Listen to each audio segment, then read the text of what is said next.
নওয়াজ নীরের কাঁধে হাত রাখলো। নীর চমকালো, নিজে চোখে জল লুকানোর বৃথা চেষ্টা করে বলল, আপনি এখানে কখন এলেন? যখন আপনি কোনো কিছুর ভাবনায় ডুব দিয়েছিলেন। চলুন ঘুমোতে যাব। নীর এক পা আগে বাড়াতেই পেছন থেকে নওয়াজ নীরকে ধরে ফেলল। নীরকে ডিভানে নিজের পাশে বসালো। নীরের হাত নিজের হাতের মুঠোয় নিল। নীরের দিকে তাকিয়ে বলল, আমরা জীবনে যা চাই সব সময় ঠিক সেই রকম হয় না।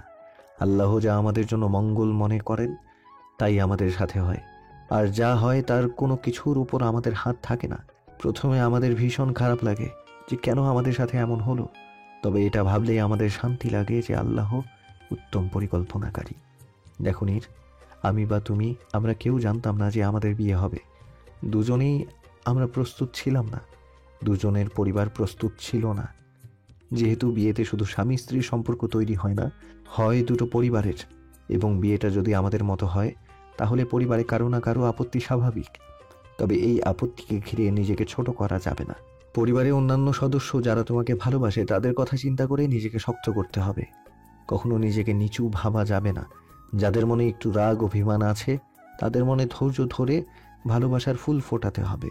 তবে নিজের সেলফ রেসপেক্ট সবচেয়ে আগে। জীবনটাই পুরোটা যুদ্ধক্ষেত্র। এখানে যে যুদ্ধ করতে পারবে সেই জিতে যাবে। যে নিজেকে শক্ত রাখতে পারবে তাকে কেউ চাইলেও ভাঙতে পারবে না। সে নিজেকে সকল পরিস্থিতিতে সামলে নিতে পারবে। দেখো নীর, আমি তোমার জীবন সাথী হওয়ার আগে তোমার ভালো বন্ধু হতে চাই। যে বন্ধু তোমার সুখে দুঃখে সব সময় পাশে থাকবে, যে বন্ধুকে নিজের সব মনের কথা অনায়াসে বলতে পারবে। আমি চাই আমাদের মধ্যে একটা সুন্দর সম্পর্ক গড়ে উঠুক। নীর চোখে জল ধরে রাখতে পারল না, নওয়াজকে নিজের সাথে জড়িয়ে ধরল। বুকে মাথা রেখে অশ্রু বিসর্জন দিল নীর। এতদিন পর নিজেকে আজ হালকা লাগছে। মাথা রাখার একখানা জায়গা পেয়ে প্রশান্তি অনুভব হচ্ছে। দেখো নীর, আমি জানি না যে আমি তোমার জন্য পারফেক্ট জীবনসঙ্গী হতে পারবো কিনা। আমি সেটাই জানি না যে তোমাকে আমি সর্বসুখ দিতে পারবো কিনা। তবে আমি এতটুকু বলতে পারবো যে জীবনে যে পরিস্থিতির সম্মুখীন হও না কেন, তুমি সব সময় নিজের পাশে আমাকে পাবে। সব সময় আগলে রাখবো তোমাকে। নীর মুচকি হাসল। নীরের চোখে জল মুছে দিল নওয়াজ। নীরকে শক্ত করে জড়িয়ে ধরে কপালে চুমু দিল। এইভাবেই সব সময় হাসবেন পাখির বাসা, এবং সব সময় মনে রাখবেন এই নওয়াজ আছে তোমার পাশে। ঠিক ছায়া যেভাবে সঙ্গ ছাড়ে না, আমিও ছাড়বো না। ধন্যবাদ আপনাকে আমার পাশে থাকার জন্য। শুধু ধন্যবাদ দিতে হবে? শুধু ধন্যবাদ আমি গ্রহণ করি না। তাহলে? ধন্যবাদের সাথে ঠোঁটে দু চারটে চুমু খেতে দিলে সেটা অন্য বিষয়। অসভ্য লোক। নীর দুচোখ ছোট করে বলল, তোমারই তো। বলে নীরের হাত ধরে রুমে নিয়ে এলো। নীরকে জড়িয়ে ধরে গভীর ঘুমে তলিয়ে গেল। নীর কোনো দ্বিধা ছাড়াই তার ব্যক্তিগত পুরুষের বক্ষে মাথা রেখে ঘুমিয়ে পড়ল। ক্লাস শেষ করে ভার্সিটির গেট দিয়ে বের হলো নাজিফা। ভার্সিটি থেকে কিছুটা দূরে এসে দাঁড়ালো। আজ আফরা আসেনি, শরীর নাকি ভালো না, তাই নাজিফা প্রেমিক পুরুষের সাথে সময় কাটাবে। নাজিফা হাতে পরিহিত ঘড়ির দিকে তাকিয়ে সময় দেখল। এই লোকটার কোনো ঠিক ঠিকানা নেই, সময় মতো কোনো কাজ করে না। বেশ কিছুক্ষণ পর কারো কণ্ঠে পাশে তাকালো। আমি কি আজ বেশি দেরি করে ফেললাম? না, আপনি তো একদম টাইম মতো এসেছেন। আচ্ছা, সরি, আর এমন হবে না। আরে আরে, আপনি কেন সরি বলছেন? সরি তো আমার বলা উচিত। এই যে আমার জন্য আপনার এখানে আসতে হলো। এই নিন একখানা গোলাপ, রাগ ঝেড়ে ফেলুন, সাদরে গোলাপ গ্রহণ করেই প্রেমিক পুরুষকে ধন্য করুন। সেই ব্যক্তিটি একখানা গোলাপ এগিয়ে দিয়ে বলল। নাজিফার ঠোঁটে হাসি ফুটে উঠল। মুহূর্তে সব রাগ অভিমান পানি হয়ে গেল। ফুল বরাবরের মতো পছন্দ তার, আর সেটা যদি পাওয়া হয় প্রেমিক পুরুষ থেকে তাহলে তো কথাই নেই। আর কারো কারো ক্ষেত্রে রাগ অভিমান পানি করার জন্য ফুলই যথেষ্ট। সেই কারো কারো মধ্যে নাজিফা একজন। যত রাগ করেই থাকুক না কেন, কেউ যদি একখানা গোলাপ তার সামনে ধরে তাহলে সব রাগ অভিমান একদম গলে যায়। অতি যত্নে ফুল গ্রহণ করলো নাজিফা। ঠোঁটে হাসি মাখিয়ে বলল, ধন্যবাদ আপনাকে। আহা, এই হাসি দেখেই তো বারবার আমি আপনার প্রেমে পড়ে যাই। কি এক স্নিগ্ধ হাসি, যা আমার হৃদয়কে ক্ষত বিক্ষত করে নিমিষেই। নাজিফা খানিকটা লজ্জা পেয়ে বলল। আচ্ছা চুপ করুন তো মেহরাব। এবার মেহরাব একটা রিকশা ডেকে উঠে পড়ল। নাজিফার হাতে মুঠোয় হাত নিল। রিক্সা নেওয়ার কি প্রয়োজন ছিল? হেঁটে হেঁটে যেতে পারতাম। শুনেন রমণী, আপনার প্রেমিক হয়তো সামান্য টিউশনি করে, তবে আপনাকে রিক্সা করে ঘোরানোর মতন সামর্থ্য আমার আছে। আরেকটা কথা, যতদিন না গাড়ি কেনার সামর্থ্য হচ্ছে ততদিন আমার সাথে রিক্সা অথবা হেঁটে যাওয়ার জন্য আপনাকে আমন্ত্রণ করলাম। দেখুন মেহরাব, আপনি কেন বারবার এমন কথা বলেন? আমি কি একবারও আপনার সাথে এই বড় গাড়িতে উঠতে চেয়েছি? কখনো আপনাকে এসব বিষয়ে কিছু বলেছি? আপনি বারবার কেন এক কথায় আমাকে কষ্ট দেন? নাজিফা মুখ ঘুরিয়ে নিল। হাত ছাড়িয়ে নিতে চাইলে মেহরাব আরো সুপ্ত করে হাত ধরল। ঠান্ডা স্বরে বলল, রাগ করবেন না নাজিফা, আপনি রাগলে অত্যন্ত পড়ি আমার। আপনি প্রতিবার এমন কথা বলেন, আর আমি রাগ করলেই দোষ? আপনার সাথে আমি যাব না, ছাড়ুন আমাকে।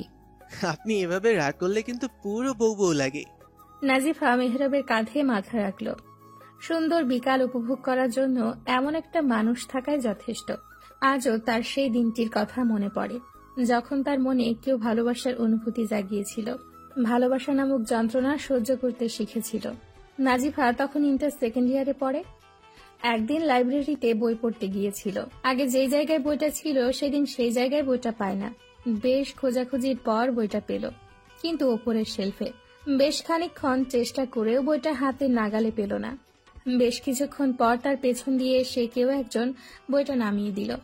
নাজিফা পেছন দিকে তাকাতেই দেখতে পেল বেশ শক্তপোক্ত দেহের অধিকারী একজন ব্যক্তি। নাজিফা সেই ব্যক্তিকে ধন্যবাদ জানালো। সেই ব্যক্তি ছিল মেহরাব। মেহরাব তখন অনার্স 4র্থ বর্ষে পড়ে। সেও বই পড়তে ভালোবাসতো। তখন থেকেই কথা বলা থেকে ভালো লাগা, তারপর ভালোবাসা শুরু। জীবন থেকে কেটে গেছে আরো কয়েকদিন। আজ শুক্রবার। আজ নওয়াজের বাসায় আফরাদের পুরো পরিবারের সবার দাওয়াত। যেহেতু সাবিহা ও মাহাদের যেহেতু বিয়ে হয়েছে, তাই তাদের জন্য একটু আয়োজনের চেষ্টা। সকাল থেকেই বাড়ির স্টাফরা সবাই মিলে কাজ করছে। রান্নার কাজ করছে নীলিমা বেগম ও নীর। একে একে বেশ কিছু রান্না করেছে নীর। রান্নায় বেশ পারদর্শী। সব কাজ শেষে নীলিমা বেগম ও নীর একসাথে বসার ঘরে আসলেন। নীর চটজলদি 2 কাপ চা করে নিয়ে আসলো। নীলিমা বেগম হাসি দিলেন। মেয়েটা কেমন করে বুঝে যায় যে কখন তার কি প্রয়োজন।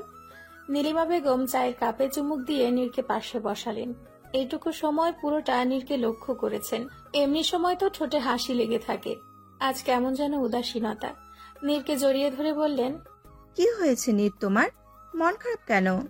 নীর নিজেকে সামলানোর বৃথা চেষ্টা চালালো। নীর আগে থেকেই নিজেকে লুকিয়ে রাখতে ভালোবাসে। মনের মধ্যে যত ঝড় হোক না কেন কখনো মুখ দিয়ে বলার অভ্যেস নেই।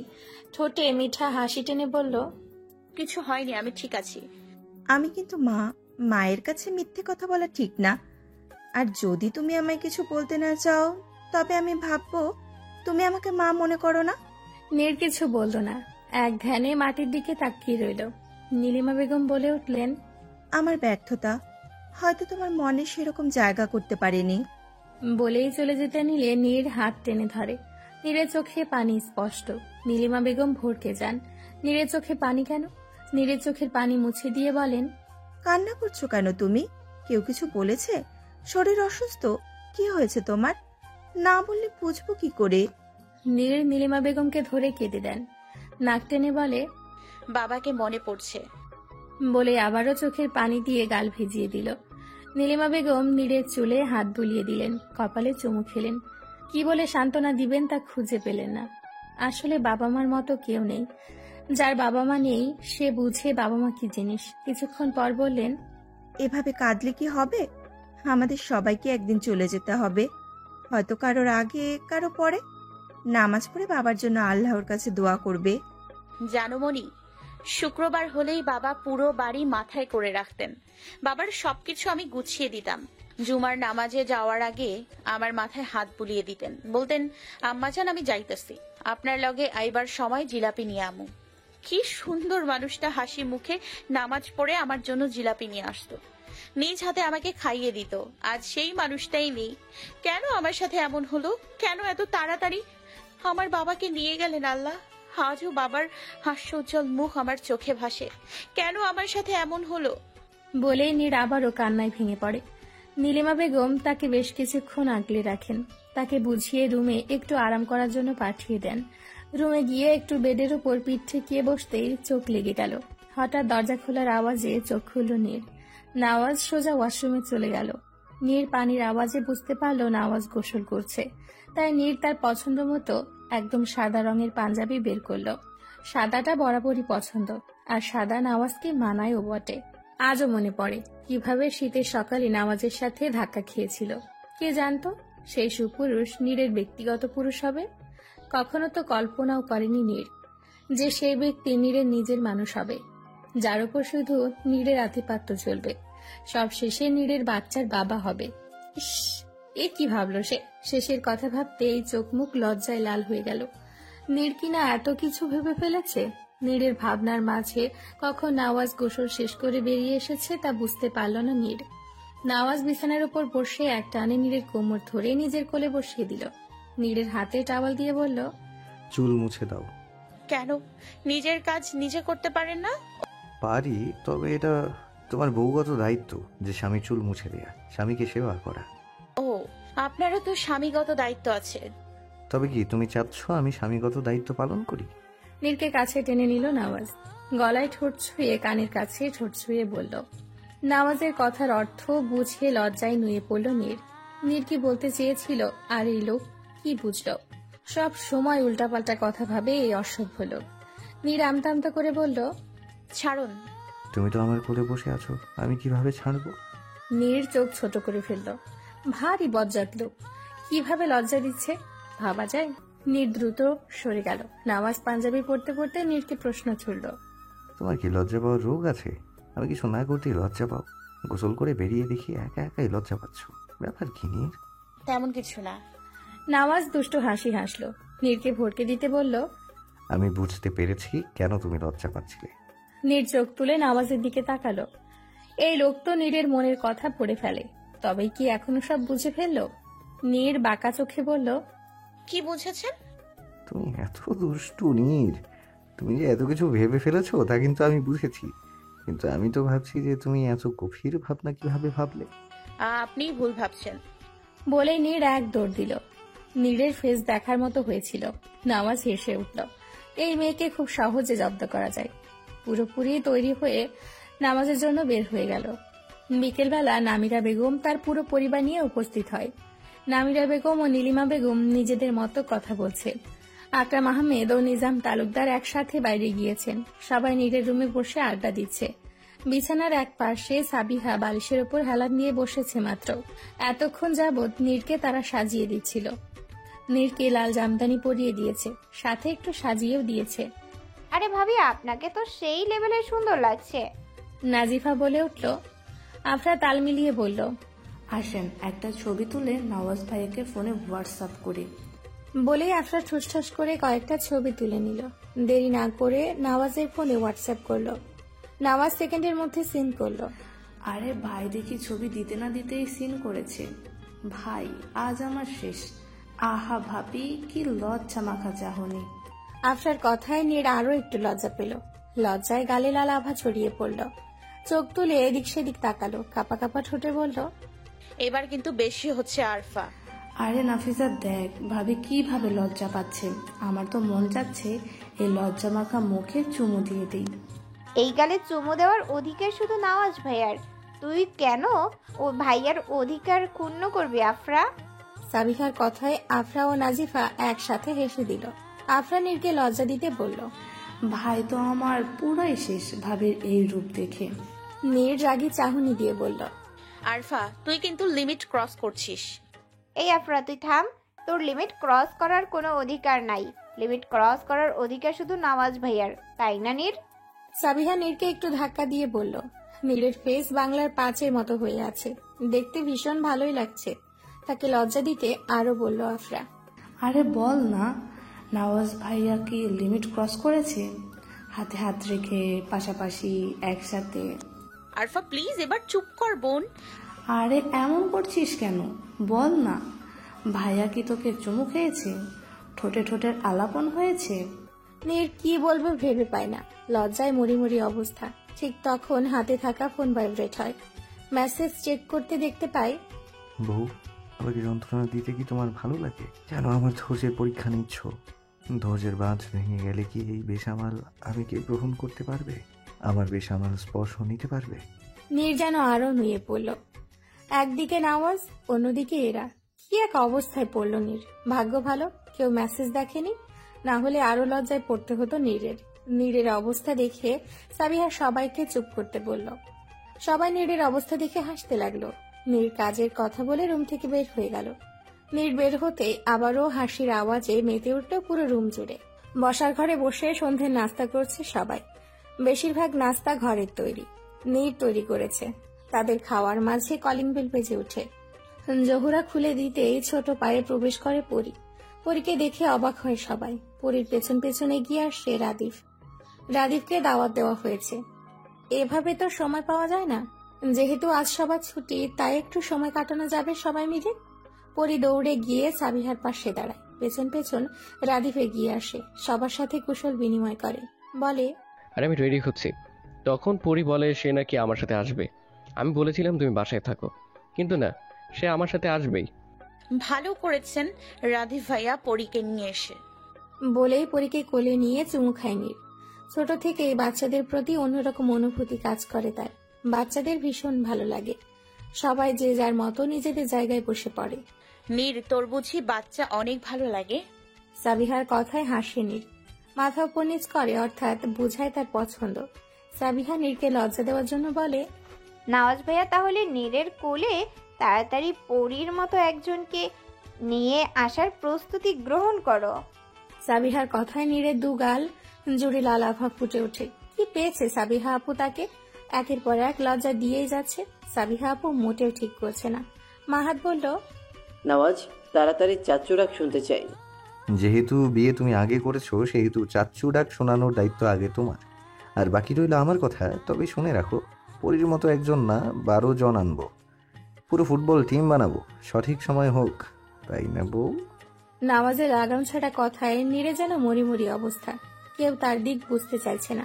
কেউ কি বুঝে না যে তার লজ্জা লাগছে? নামাজের বউ বলার পর সবাই উৎসুক নয়নে নীরের দিকে চাইল। নীর এবার যেন নিজেকে ঠিক রাখতে পারছে না। মনে মনে দোয়া করল যেন উপরওয়ালা তাকে এই পরিস্থিতি থেকে বের করে। তবে বলতে দেরি সাহায্য চলে আসতে সময় ব্যয় হলো না। ঠিক তখন নীলিমা বেগমের ডাক পড়ে। উপরওয়ালার কাছে লাখো কোটি শুকরিয়া জানালো। দ্রুত পায়ে পরীকে আফরার কোলে দিয়ে চলে গেল। সবাই একসাথে তার কাণ্ডে হেসে দিল। খাবার টেবিলে ছোটরা একসাথে খেতে বসলো। আগে আকরাম সাহেব ও নিজাম তালুকদার খেয়ে নিয়েছে। আঙ্গুরা বেগমের রুমে খাবার পাঠানো হয়েছে। বাকি রইল নীলিমা বেগম ও নামিরা বেগম। দু বোন একসাথে পরে খাবেন। খাবার টেবিলে রাদীপ পরীকে খাইয়ে দিতে নিলে পরী বায়না ধরে সে আফরার কাছে খাবে। রাদীপ অবাক হয়। পরী তো রাদিফের আম্মু তহুরা বেগমের হাতে ও রাদিফের হাতে ছাড়া কারো হাতে খায় না। আজ কি হলো? পরী আফরার কাছে খাবে তো তার কাছেই খাবে। তাই অবশেষে আফরা পরীকে কোলে বসিয়ে খাইয়ে দিতে লাগলো। রাদীপ ধীর কণ্ঠে বলল, আপনি কিছু মনে করবেন না আফরা, পরি মাঝে মাঝে প্রচুর জেদ করে। আমি সরি, তার জেদের জন্য আপনার কষ্ট হচ্ছে। আফরা একটা মিষ্টি হাসি দেয়। সেই হাসিতে আবারও শিহরণ জাগে কারো মনে। বার কয়েক পলক ফেলে এই হাসি পর্যবেক্ষণ করে কেউ একজন। আফরা বলে, সমস্যা নেই, বাচ্চা মানুষ একটু জেদ করতেই পারে। তাদের কথার মাঝে শুনতে পায়, এমন ভাবে নীরের দিকে তাকানোর কি আছে? এমন করে চোখ দিয়ে গিলে খাচ্ছিস কেন? ভুলে যাস না, এটা তোর বেডরুম না। নওয়াজকে একটু লজ্জা দিতে বলে মাহাত। নীর চোখ তুলে নওয়াজের দিকে তাকায়। সবার ঠোঁটে মিটিমিটি হাসি। এবারও নীরের গালে লাল আভা ছড়িয়ে পড়ল। সবাইকে অবাক করে দিয়ে নওয়াজ বলল, বউয়ের দিকে তাকানো কি কোনো অপরাধ? আর আমি কি বউকে চুমু খেয়েছি না বাসর করেছি? শুধু তাকিয়েছি। নওয়াজ তালুকদার বেডরুমের কাজ বেডরুমে করতে জানে। নওয়াজের কথায় নীরের খাবার আটকে গেল গলায়। নাজিফা পানি এগিয়ে দেয়। পানি খেয়ে নিজেকে সামলে নেয় নীর। সাবিহা হাসছে। নীর কালো মুখ করে তাকিয়ে আছে সাবিহার দিকে, অর্থাৎ বিষয়টাকে এখানেই শেষ করো। কিন্তু সাবিহা তো মজা নিচ্ছে, সে তো বিষয়টা এনজয় করছে। তাও এখানে ছোটরা আছে না, আফরা ও নাজিফার সামনে এমন বিষয় কেমন দেখায়? ও, তারা ছোট, বেশ। তবে আমি অন্য কারো মতো খোলা আকাশের নিচে বুকে ডেকে পাঠিয়ে গালে চুমু খাইনি। বলে হাত ধুতে চলে গেল নওয়াজ। মাহাত সাবিহার দিকে তাকালো। সাবিহা কেমন থমকে আছে। সেদিন হলুদের পর রাতে ছাদে ডেকেছিল সাবিহাকে। সাবিহার গালে চুমু খেয়েছিল, কিন্তু তখন তো কেউ ছিল না ছাদে। তবে তাদের দেখেছে নাকি নওয়াজ? ইস, মান সম্মান শেষ। কেন যে এই ছেলের সাথে লাগতে গেল মাহাত? এখন আর নওয়াজ কোনো কিছু না বললেই হলো, নতুবা ছোটদের সামনে মান সম্মান প্লাস্টিক হবে। নওয়াজ হাত ধুয়ে এসে নিজের চেয়ারে বসলো। পানি খেয়ে বলল, নেক্সট টাইম বউকে চুমু খাওয়ার আগে আশেপাশে ভালো ভাবে দেখে নিও মাহাত ভাইয়া।